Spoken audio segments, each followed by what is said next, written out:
Welcome, everybody. Thank you for joining us today, and thank you for all the panelists for jumping on. My name is Raz. I am managing the sales enablement and a little bit of business development globally at HiBob. I've been with the company for about 2.5 years, and I'm super excited to be here today. So we have actually an amazing group of panelists, which we're about to introduce.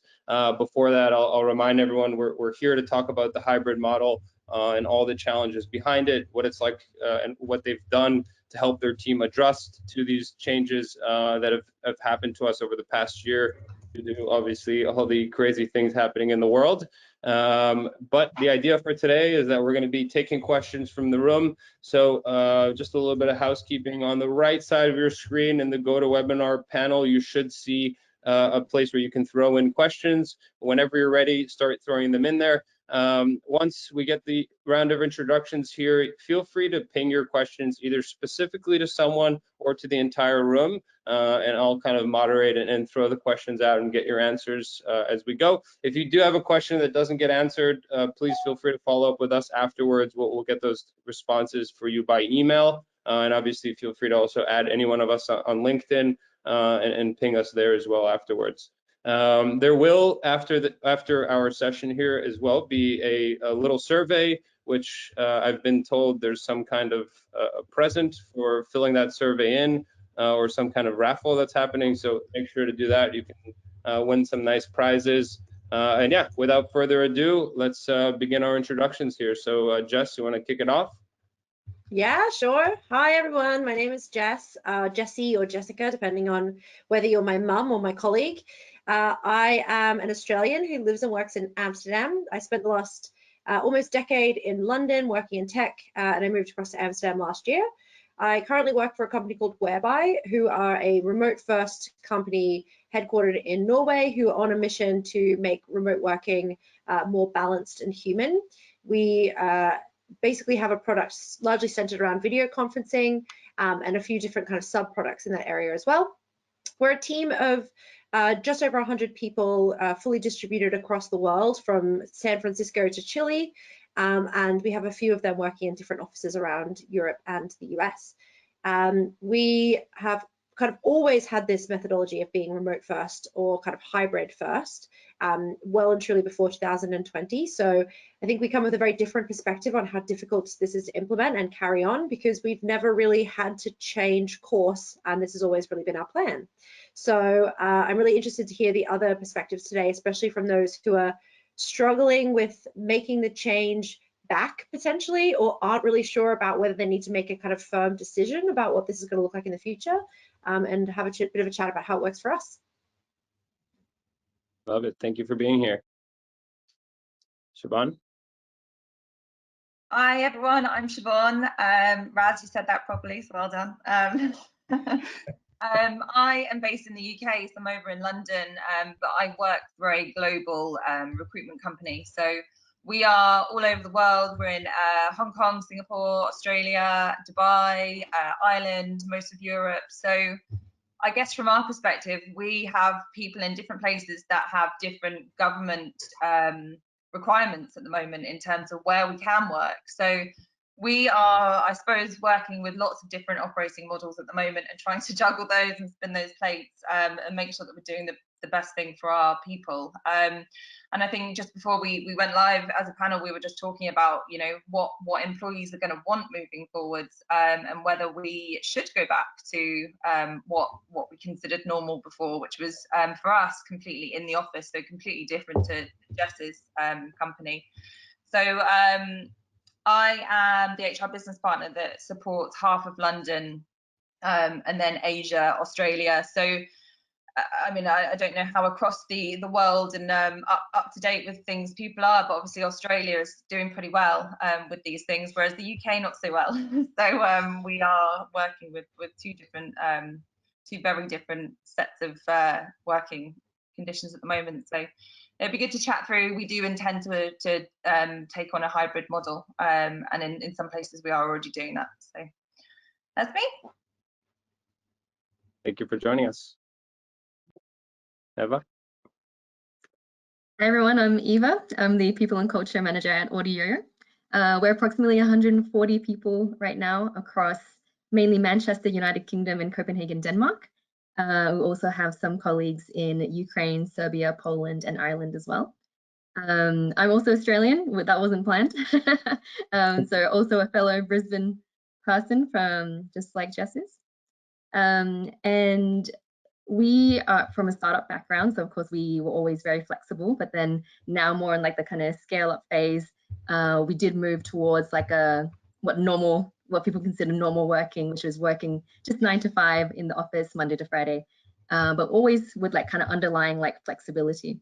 Today I'll be talking mainly about our Copenhagen office, where we have about half of our staff working from home fully, and then the other half are split between either hybrid, so like kind of very flexible, you choose when you want to come into the office, or people coming into the office fully. Thanks. Love it. Thank you for joining us. Last but not least. Hi. Hi, everyone. My name is Leticia. I'm the head of people and culture in Lingokids, the play learning app for children from 2 to 8 years old. We have our headquarters in Madrid, and this is our main meeting point and has been for the past few years. But of course, due to circumstances, we have been working remotely since last March. We have been starting to hire remotely on remote basis. And now when it's time to decide for a long-term room, we are exploring this possibility to become an hybrid company. There's still a lot of challenges that we are evaluating, but we have been hiring. We have people already based in London, in Sweden, and there's a lot of more positions that we are also expanding to this new model. So we need to evolve. We need to create something that will be helpful and useful for all of the people, the ones that were hired in the first place in an office-based model, but also for the new people that is joining us in remote basis. So yeah, a lot of things to decide in the next few months. Perfect. All right, well, thank you all for introducing yourselves, and we already have a lot of questions coming in here. There was a question about, so I'll ping the first question, I guess, to the entire group, and it's a little more broad, so I think it's a really good place to start. The first question is, which hybrid model do you recommend and why? So I'll let the room kind of go. We can go in the same order of the introductions, and I'd love to hear your opinions here.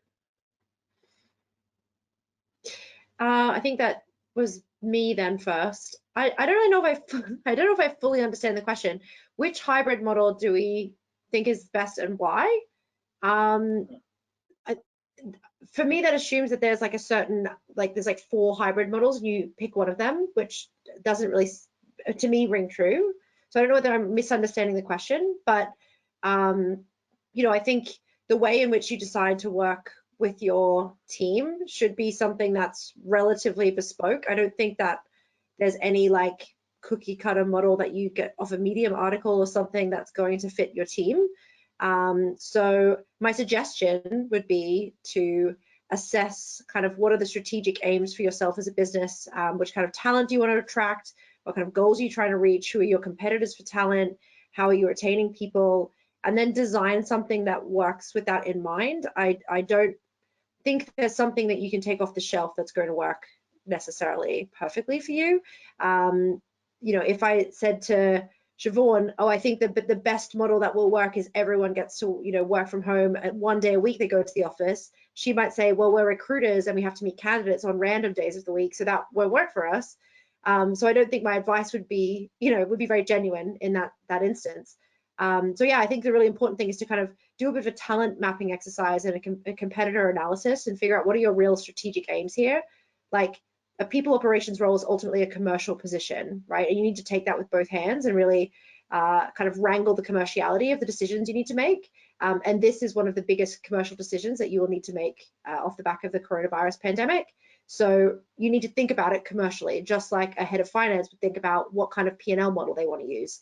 And I don't think, you know, just listening to the advice of someone on a panel on which hybrid model is the best to use is going to get you to a very safe place. Sorry if that's a bit of a jerk answer. If you're listening out and shaking your head, I apologize. No, it's a perfect answer. And I'll ask you really quickly before we pass it on here. Are you finding yourself coupling all the information as well with surveys that you're doing for your employees? I mean, how much does the employee opinion kind of play a part in your decision for the hybrid model? Yeah, I think that's a really good question. I think it kind of depends what kind of business you have, right? I think employee opinion is very important if you currently feel you have the talent and the kind of business that's built that is already a little bit aspirational. Like if you've got the people you think are really bang on for where you need to be, and you want to continue to scale at this kind of pace or quality or structure or whatever it may be, right? Then your employee opinion should really have higher weight than if you feel like there's some work to be done. Now, I'm not a huge fan of asking people's opinions and then disregarding that opinion because I just did it for show. So I would prefer just to say to the team, hey, we're going to do a small question or small survey, but ultimately this is not a decision that's going to be democratized, and be honest with people. It depends what your culture is. Some people may really not like that approach. I think I prefer to be non-parental and just tell people why or why not I'm asking for their opinions. But I do think getting some kind of read on what your current team would feel about it does impact the commerciality of your decisions, right? Because if your whole team, even if you have some serious issues, hey, you've got a really toxic culture, the org structure is not working, you've got huge changes to make, but your whole team comes back and really massively different opinions than what your exec team is coming up with for the future, you're going to have to think about like, well, can we afford to have this whole team churn this quickly, or do we need to think about a different way to make this happen? And I think actually a good example of where this has gone particularly wrong has been at Facebook. They kind of went out and said, we're doing this remote first model, and they talked a lot about it. I think, if you look up Facebook's remote work model, Mark Zuckerberg said it was going to be the most progressive in the world or something. And then they kind of backtracked a bit and said, well, the most progressive for a 200,000 tech company, which, slightly lowers the bar, right? But they did a lot of surveys for their team, and their team all really said, we really want this. And then they said, well, we're not going to give it to you now. And that caused huge problems, and they made everyone come back to their offices, and they've got quite a lot of churn going on at the moment.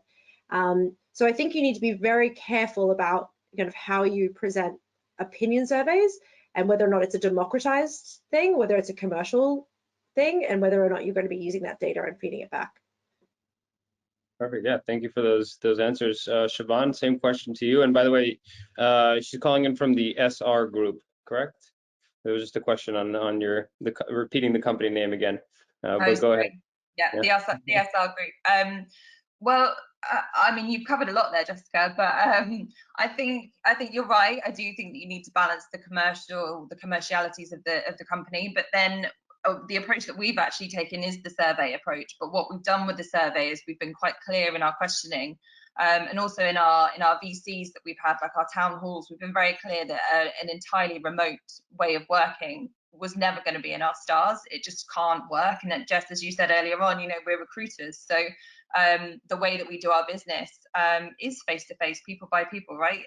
And so that has been something that we have really struggled with over the past year, is that we can't go in and see our candidates. And I think more crucially is we can't go in and see our clients. And when you're doing kind of a beauty parade in terms of winning places on a PSL, the magic happens in the room. So that is something that we have been very clear about. And so when we've done our surveys to be consultative with our people, we haven't given the option of, would you want to work entirely remotely, because it's just not going to be an option. And I think we've been very clear about that, and also why, to Jessica's point as well.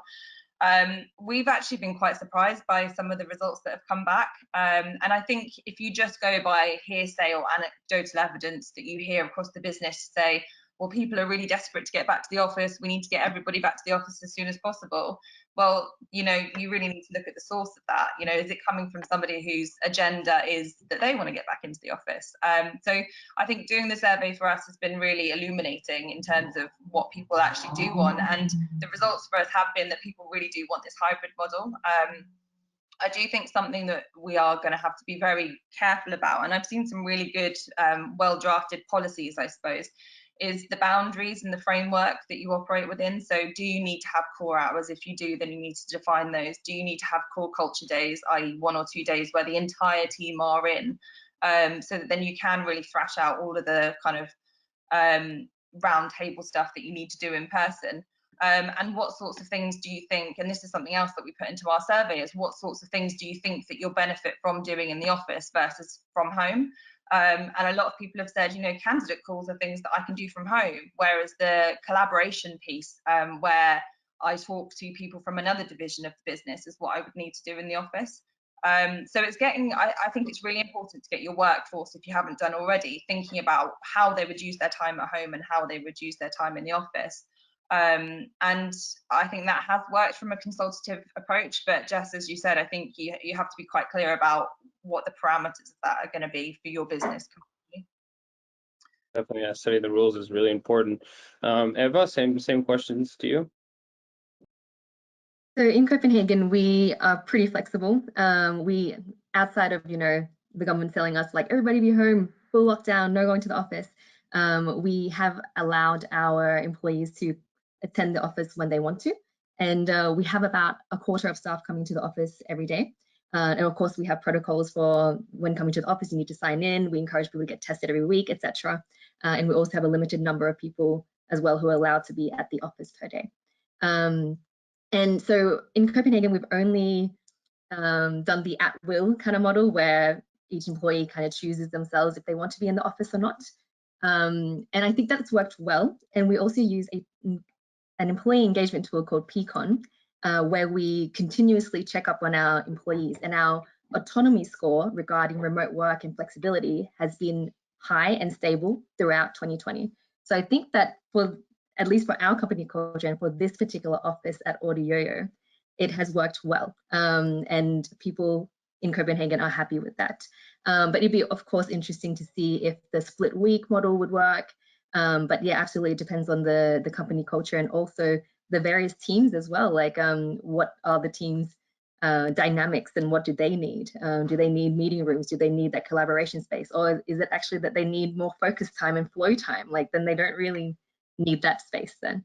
So there's a lot of questions there, but I think it's been really important for us to be able to measure how the employees are feeling, and Peakon was a great tool for us to consistently measure that throughout the year. That's great. Yeah, I think tools for employee engagement are becoming very, very critical now, more than ever before. So I'm happy that you're finding the right tool for that. Leticia, same question to you. Yes, yeah, I think my peers here have covered pretty much everything, but I would say it depends on each company, and it depends on the assessment that they run based on their needs. I mean, I think there are two main things to evaluate, which is what is the people feeling like it internally and externally. We have happened to find people that is not willing to actually join a full remote position because eventually they want to have a meeting point to meet with the rest of their peers in the company. Internally, there's also a lot of discussions. There's people that wants to keep an office, and there's people that will be very willing to go back to their places and just work from their hometowns, which is not in the headquarters that we have in Madrid. So I think this is one part, but then the company's responsibility is to run a deep assessment of what it's possible to achieve, and where do you place yourself. You can, if you are based on the scale of remote, you can go from just having a few days now and then on remote to having a kind of digital nomad company where everybody just work from their own and you don't mind if they're working from Europe or even any other continent in the world. So to place it here, I think the best first step will be to assess what are your needs and how do you cover the needs of the company to keep reaching our goals, which is it could go from who is the team that can work asynchronous or synchronous basis? How many times do you need to meet? How many times do you need to set up new goals? And I think one of the most important part here is to evaluate the management as well, because they have a huge impact on this.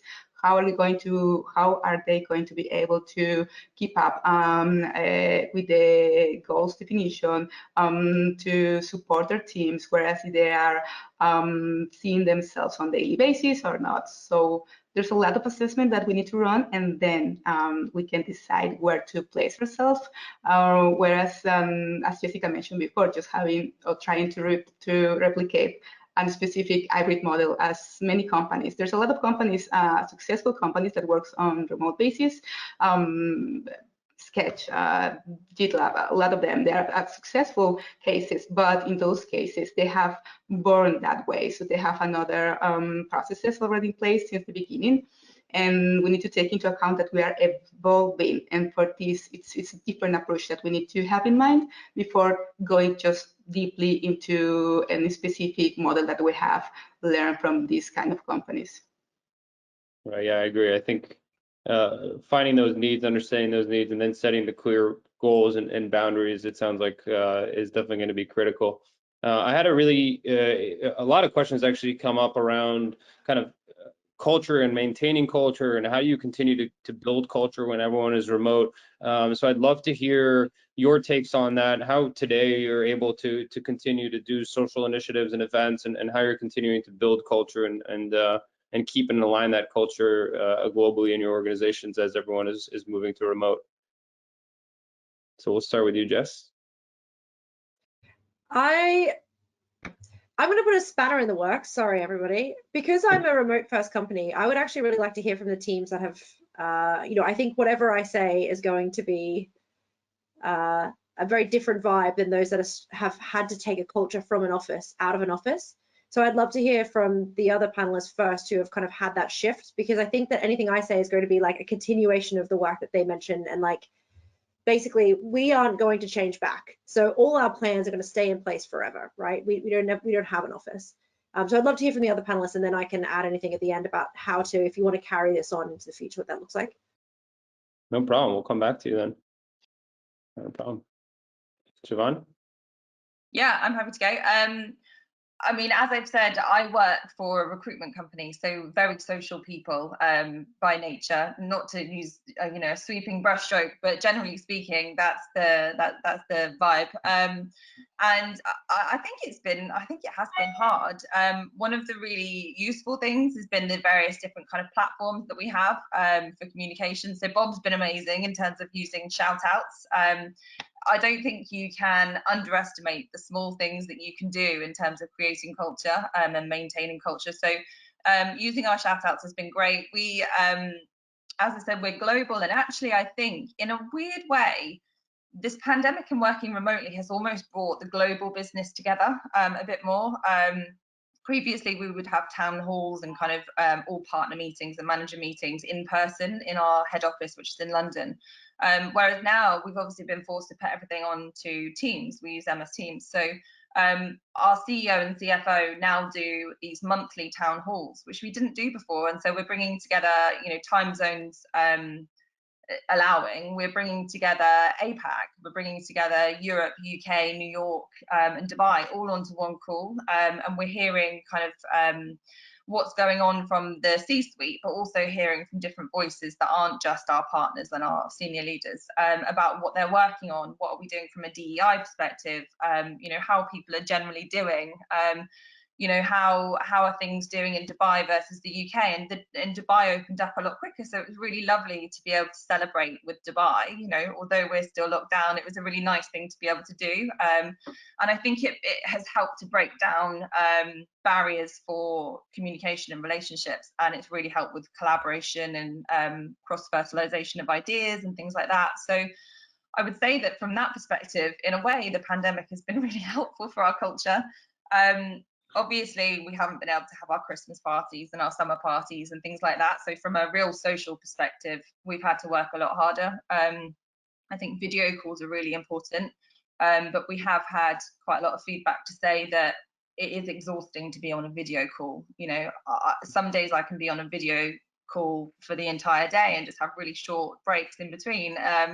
So I do think we have to balance that, sometimes just choosing to go outside for a walking meeting, take your phone outside and just wander around the block, because ultimately, I'm obviously speaking from the UK, you just got to break it up. You can't just sit at this desk all day. But then we do have some teams who choose not to do video calls at all, and I think we have to be quite careful there that people don't become disenfranchised and a bit cut off from their teams. And then also from a management perspective, I think the role of a manager, it's really important to really define it, because when you're in the office, you're a manager and a lot of stuff happens not by chance, but it just happens because you're sat next to the person that you manage, so you talk to them regularly.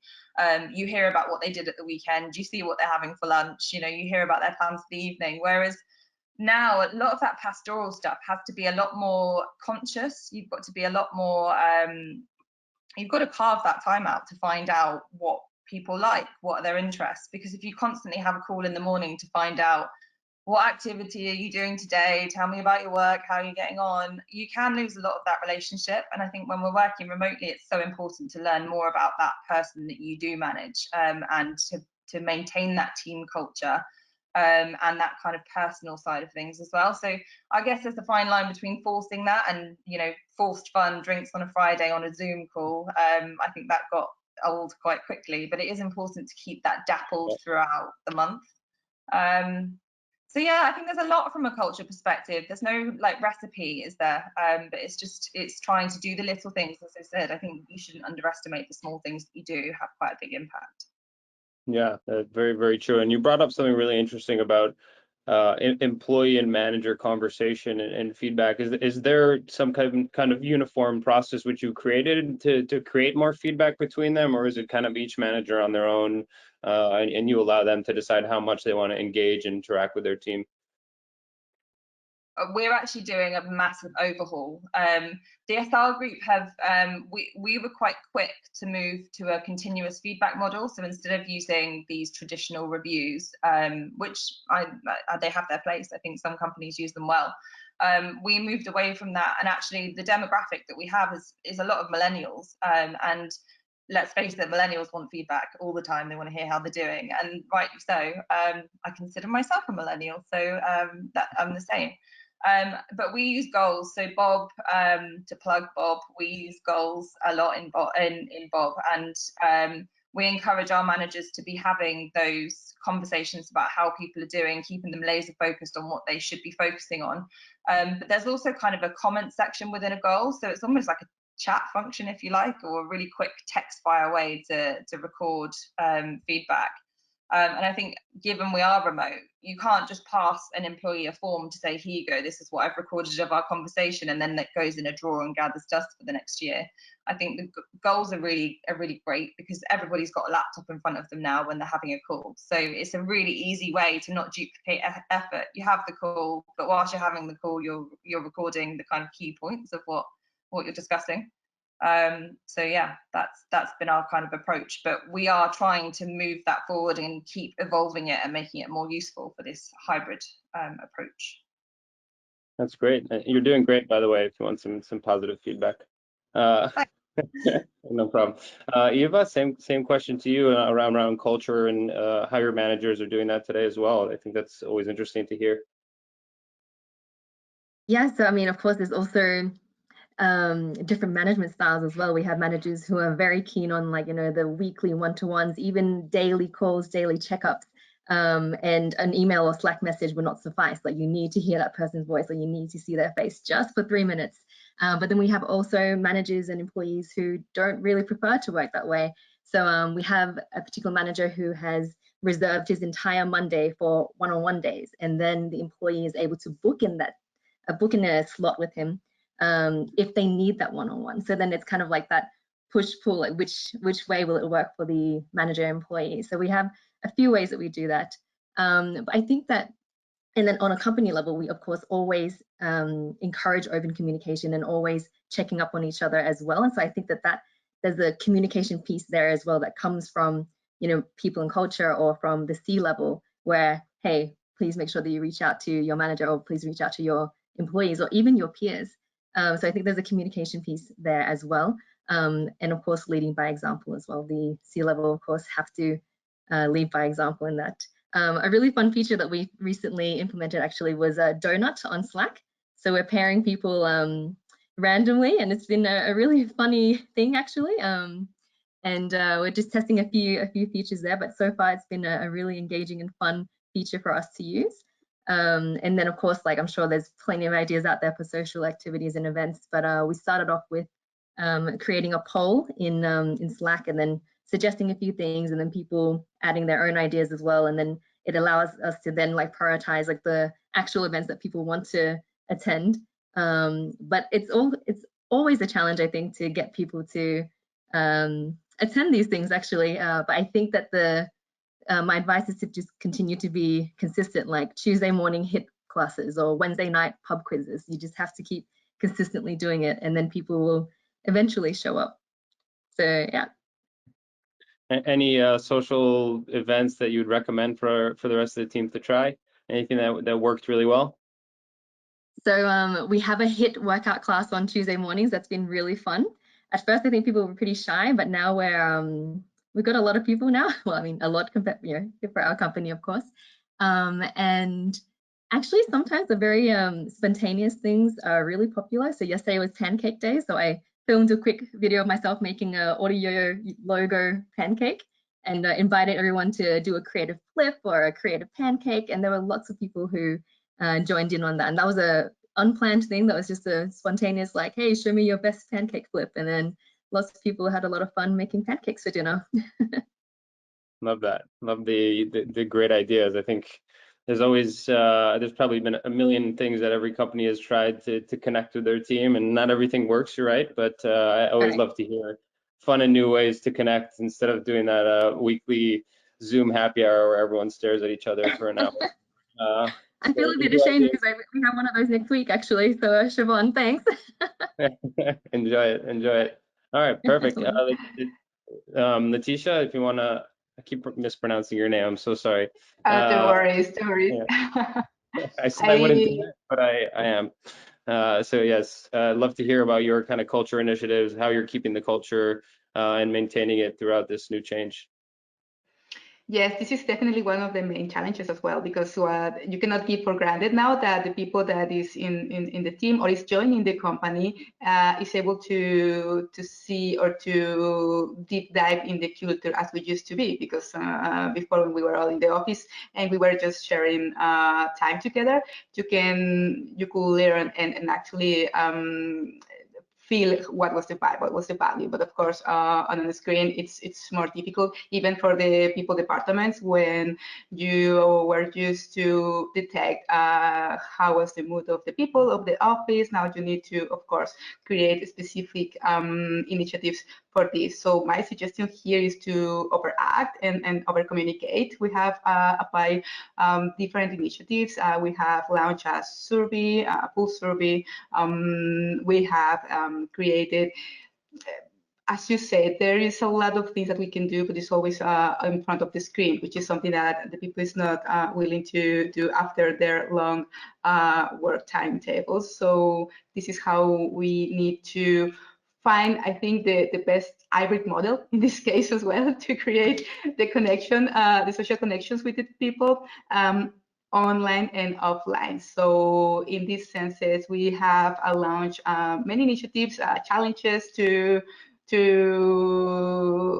just create the sense of identity with the team, regardless of where they are. We have launched challenges on Christmas, for example, to send us their best pictures of a custom Christmas. How do they, I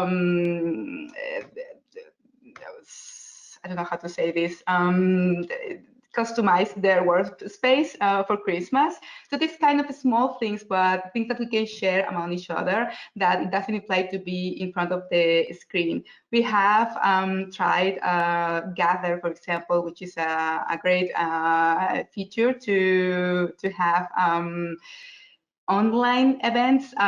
It's quite difficult as well, but we have an amazing well-being coordinator in the company who is always very enthusiastic and energetic to keep us engaged in those kind of events.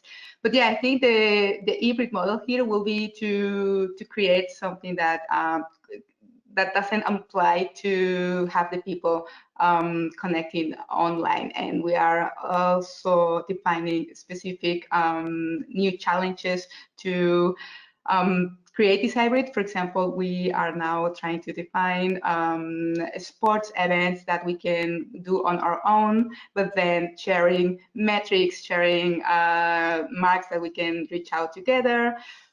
I mean, I think this is the best time to be creative, but the important thing I think is here is also to define what is the culture that you want to maintain and how are you going to evolve that.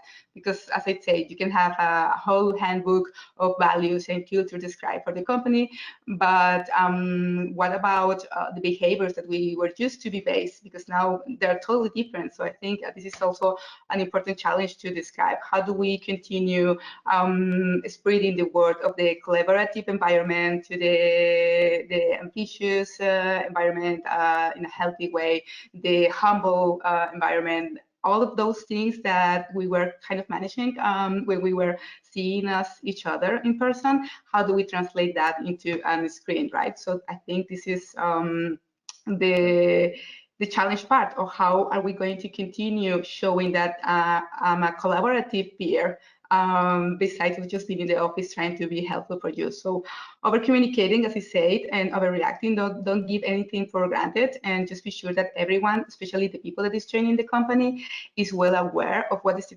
culture that we want to maintain and keep boosting it, whereas we are again in person or just remotely. That's great. Jess, I guess to close this up, since you've had experience with this for a long time. Yeah, so I think when I was younger, and especially when I was younger, working in an office, so much of your social energy, and particularly for me, as Siobhan just mentioned, like people tend to be very social creatures. So I really loved the office environment. And I really got a lot of my social energy from work, and I gave it to work, right? You arrive at work and you're having coffees with people, and you're going to lunch, and you're having your little moans with people, and you're going out to drinks with them, and you have WhatsApp groups with your colleagues where you chat.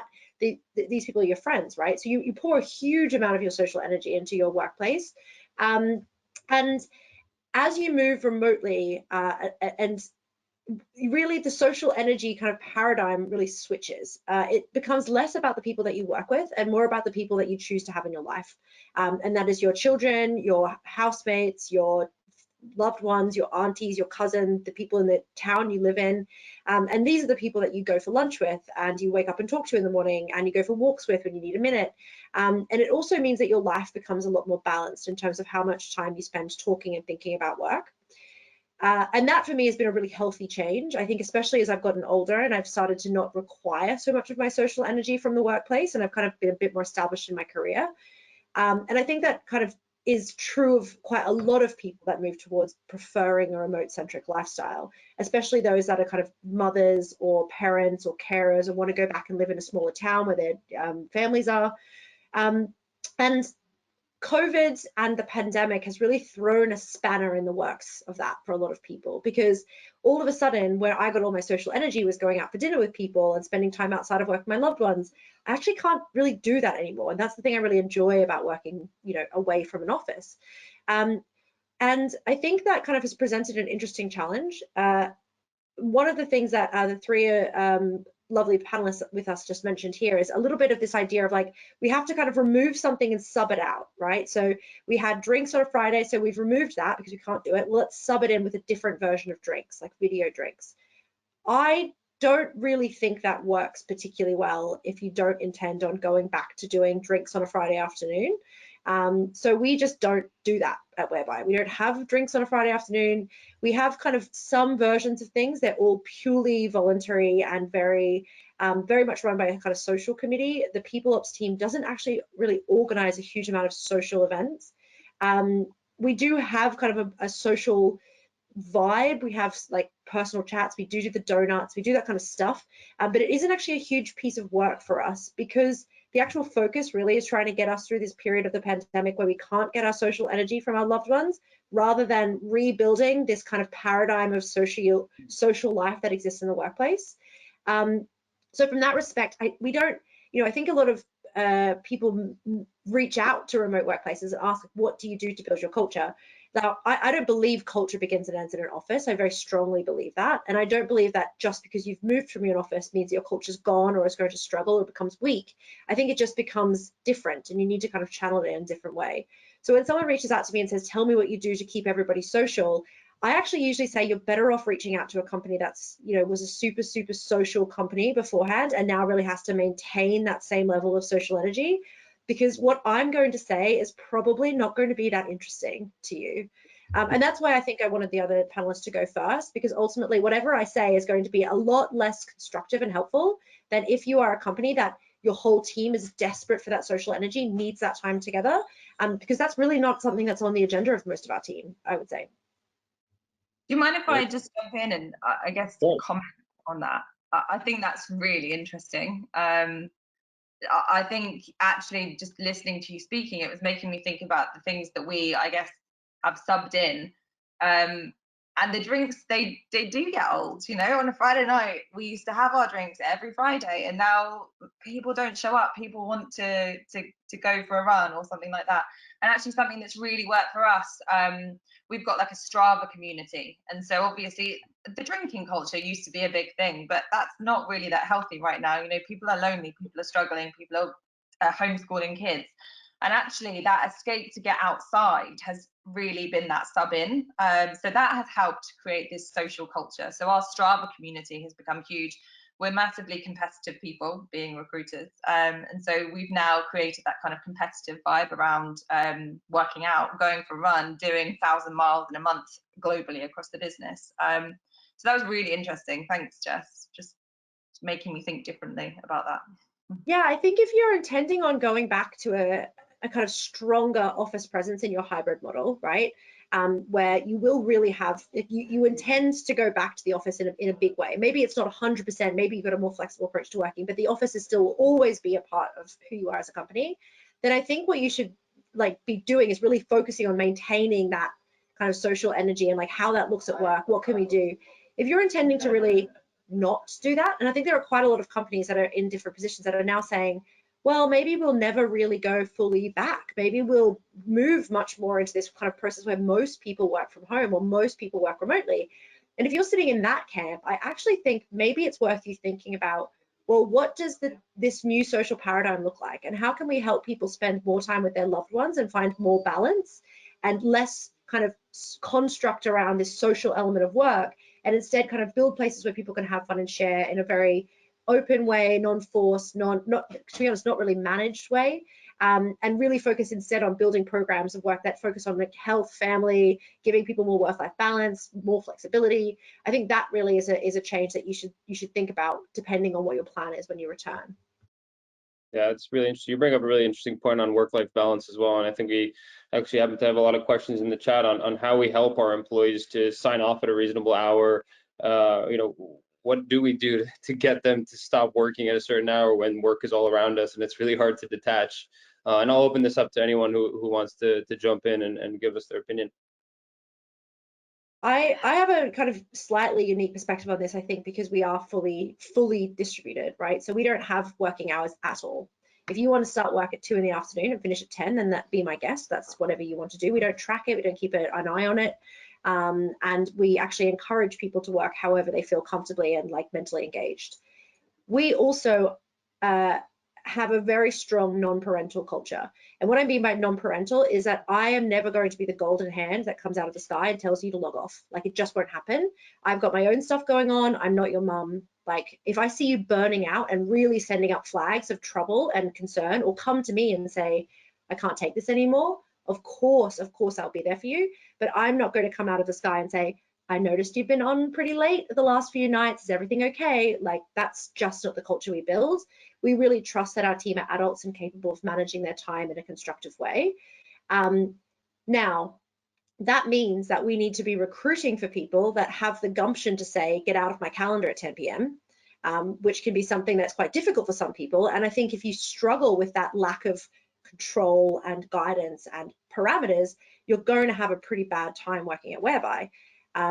However, if you love the idea of flexibility, accountability, ownership, and you're capable of kind of pushing back and enjoying that non-parental culture, you will thrive and have the best time ever. So I think that's kind of my perspective on it. Is actually I don't tell people what to do with their calendar, and I probably never will. But I think there's probably quite a few people out there that have a culture that does thrive a little bit more in that structure, that's going to say, well, if I did that, everyone in my team would go nuts and they would all be melting. So again, I don't think you should completely listen to me, but try and figure out, like, do I want to be do we have a culture where we need that parentalism a little bit? Like, is that what we fostered? And that's okay. That's not a bad thing, right? There's no such thing as a bad culture unless it's toxic. But if you don't have that parental culture, then maybe it's worth you saying, let's build some programs around trust and accountability, and kind of allowing people room to speak up when they're struggling, and giving them tools to kind of manage their own time a bit better and trust that they're capable of doing that. Right, yeah, I think that needs to play a huge part here, right? Having that place for employees to go and say, I'm having a hard time, to raise the red flag before we go out and recognize it. I think that's sometimes really hard to do as well when everyone's on Zoom. It's easy to put on a face for an hour on an all hands meeting, but yeah, you need to be able to recognize that. Anyone else have kind of opinions or tips for how to deal with a work-life balance? Yeah, well, I agree with Jessica, and I'm also an advocate of not being a parental police kind of company.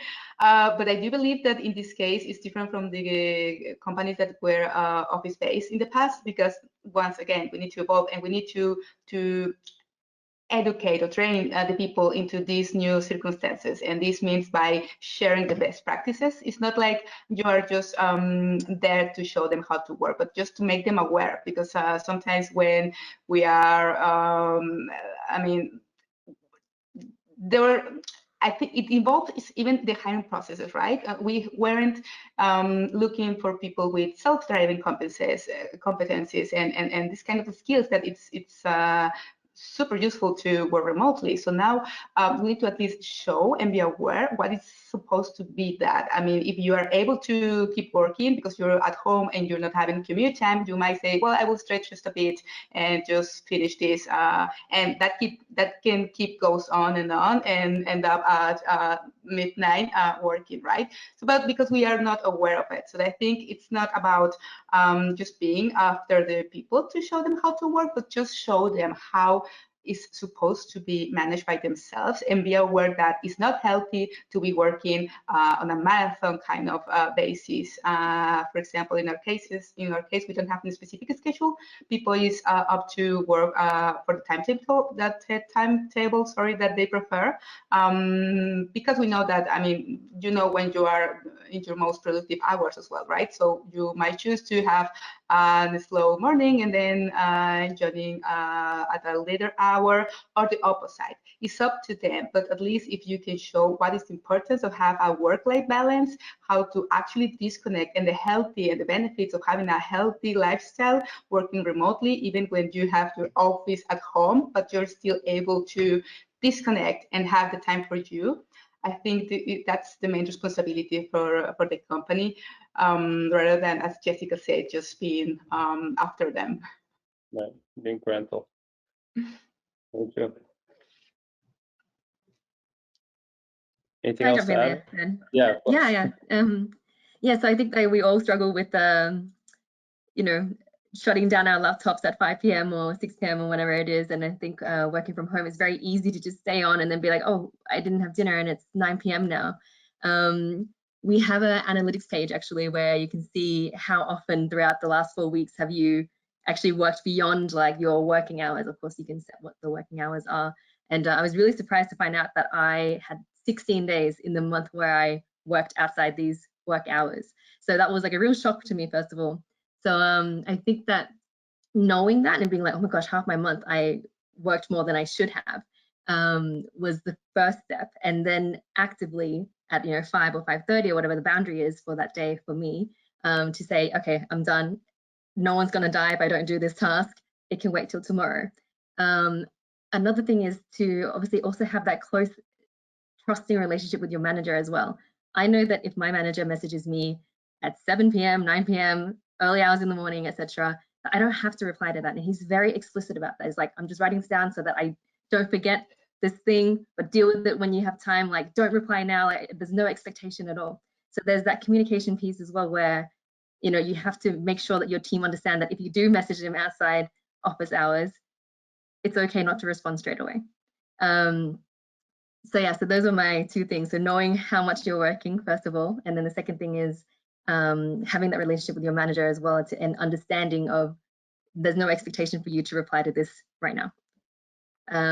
One thing that's worked for me as well as just personally is to actually put my laptop and all my cables and everything away, because I work from my dining table. I'm a bit ashamed with that, but I'm sure other people are also doing the same. But actually putting all your cables and all your laptops away. I live in Copenhagen. I live in a tiny apartment. I don't have the room for an office. I don't have a space for my little corner or anything like that. We're both working on the dining table, but we put all our stuff away so that, you know, when we're watching Netflix at night, we don't have to look at an ugly monitor or screen or some cables on the ground. So that's a personal tip, and it's been good for us, of course, to be able to have that clean space that's not looking like a messy desk. Yeah.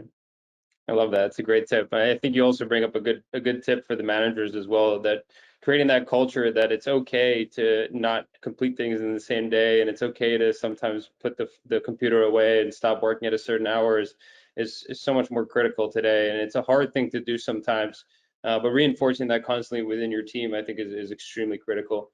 Siobhan, anything else to add on to the tips here on the work-life balance? Yeah, I mean, there's a lot that's been covered there. One thing that I would say, I guess nobody has mentioned, is moving away from that presenteeism culture and really defining what good looks like, so that your output is what's important. You know, if you get through your work in a certain period of time, then you can log off. But then also being mindful of the fact that, you know, as Eva, I keep getting that wrong, I'm so sorry, has just said, you know, if it needs to move to the next day, then it needs to move to the next day. But I think just coming back to that, really defining what good looks like and making sure that it's not just about being online at all hours, sending that email at 7:30 p.m. just so that X, Y, and Z person on the recipient list sees that you were working really hard. You know, that's not going to win you kudos at all. It's what ultimately your output and what you're saying is that quality. And then something else, I guess, a personal tip from me, besides putting everything away, is having something that you're accountable to yourself for. I don't have a dog, but if I had a dog, I'd be accountable to take that dog out for a walk, and I would probably put that dog's needs ahead of my own. But I don't have one, so I guess for me, I make myself go for a run. So when it gets to 5:30, 5:45, I'll go and do that run, and I'll do it with my buddy that I'm allowed to meet outside, my one person, my one bit of exercise. So I'm accountable to that person as well as to myself. So short of having the dog, I've got a run buddy, and I think that's so important, is being able to say, look, guys, I'm not going to do this today. It's not important. I'll do it tomorrow. I'm going for my run, or going for your bike ride, or taking the dog out for a walk, or whatever it is. But I think that's a good tip. Works for me. Just quickly on the presenteeism thing, one of the things I wanted to quickly, I think this is a really good point, because presenteeism starts really changing its kind of face in a remote workplace. It's something that I think, depending on how time distributed you are, really kind of morphs into a different beast. One of the things that I think everyone should try and learn from, that we've all been trying or having to do better over the last year, is this idea of asynchronous work and asynchronous communication. And I think that really benefits removing presenteeism. So asynchronous communication is the remote working methodology that says work happens all the time, people contributing into a centralized doc or a centralized piece of work, that you don't need to be on a call doing things at the same time. So some of the kind of principles you can put in place is things like having all your meetings recorded by default and shared. So if someone can't attend a meeting, they can still watch the meeting later on.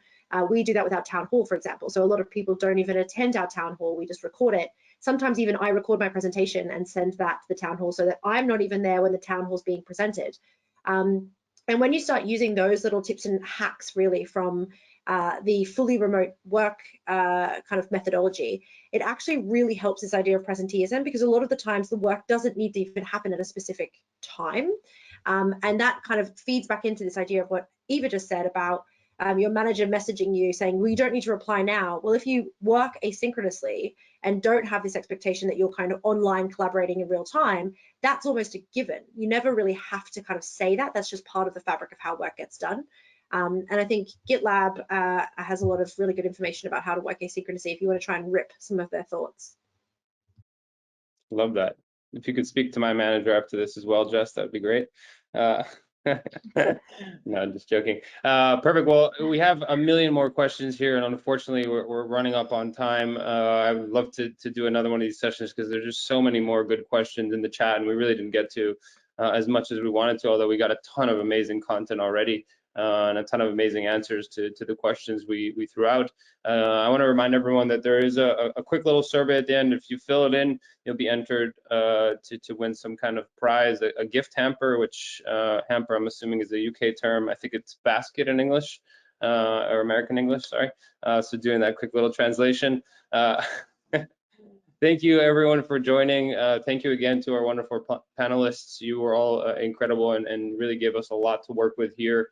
A lot of really, really good tips. I recommend everyone to follow up, connect with everyone by LinkedIn, keep asking your questions, keep learning from each other, because I think everyone needs this. I know I needed this. It's also really good to just hear and be part of a community, and I'm happy that we can all build this kind of place for each other to communicate. So we'll be on for another minute or so, in case anyone has anything they'd like to know. Otherwise, thank you all for your time today. Thank you, panelists, for your time, and we look forward to doing this again. Thanks very much. Great. It was really fun, actually.